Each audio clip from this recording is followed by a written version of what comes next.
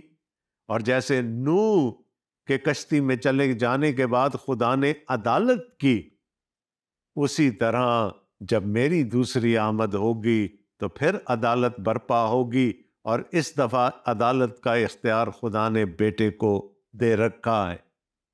اور اس کے بعد خداوند یسوع مسیح پیدائشی کی کتاب سے ایک اور مثال ان لوگوں کے سامنے رکھتے ہیں، اور جیسا لوط کے دنوں میں ہوا تھا کہ لوگ کھاتے پیتے اور خرید و فروخت کرتے اور درخت لگاتے اور گھر بناتے تھے۔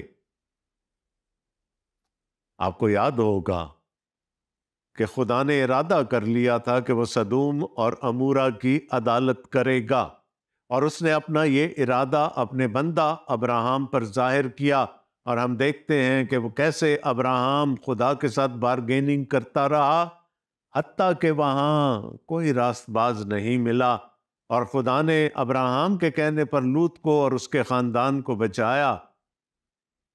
لیکن خدا کی عدالت اس وقت تک شروع نہیں ہوئی جب تک لوط اور اس کا خاندان سدوم اور عمورہ سے باہر نکل نہ آئے۔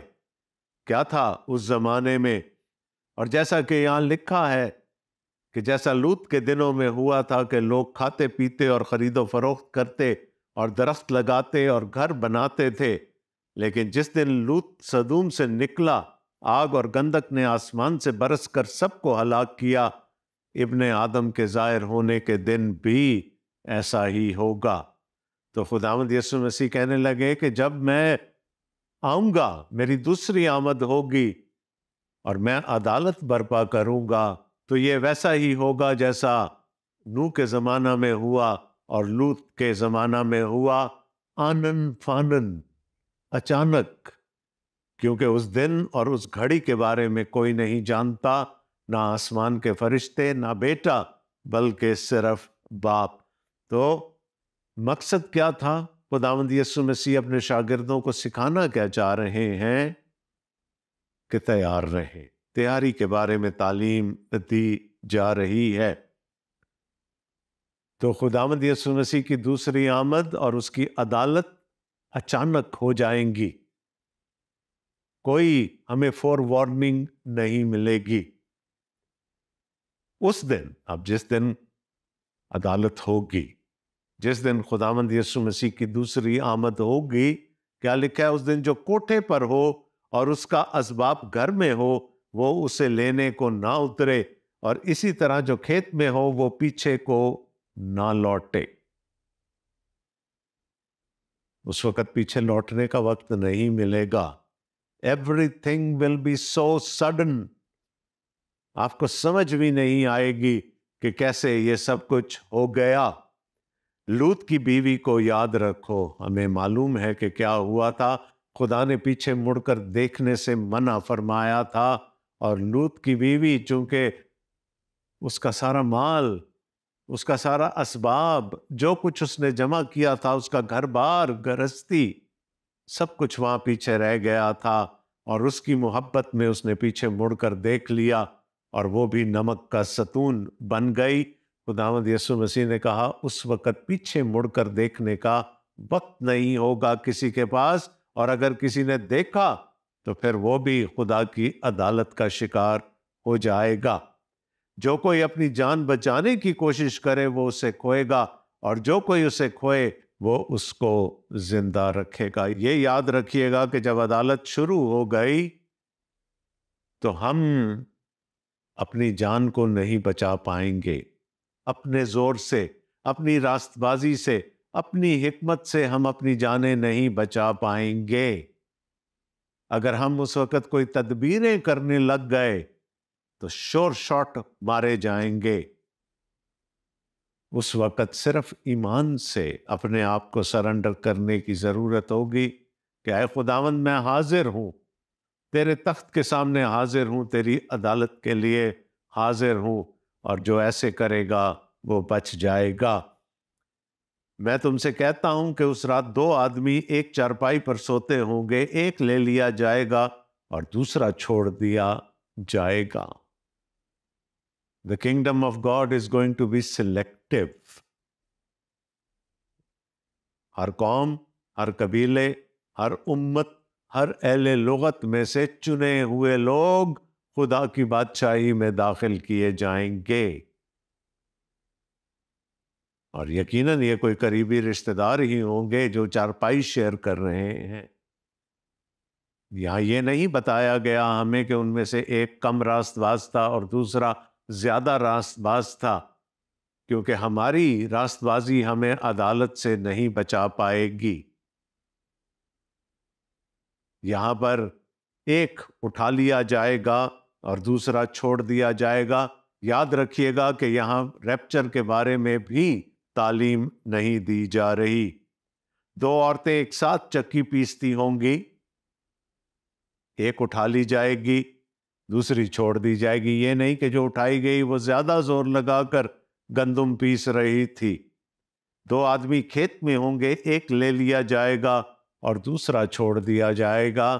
یہ فیصلہ مجھے اور آپ کو نہیں کرنا، یہ بادشاہ کو کرنا ہے، جس کی بادشاہی ہے کہ وہ کس کو اپنی بادشاہت میں شریک کرنا چاہتا ہے۔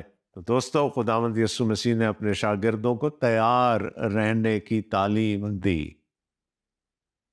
کیا میں اور آپ تیار ہیں اس کی دوسری آمد کے لیے؟ اس پر غور کیجئے گا۔ اگلے ہفتے ہم اس پر مزید بات کریں گے۔ تب تک کے لیے اپنے میزبان ڈاکٹر آصف جان کو اس کے اس لاؤنج سے اجازت دیجیے گا۔ خدا حافظ۔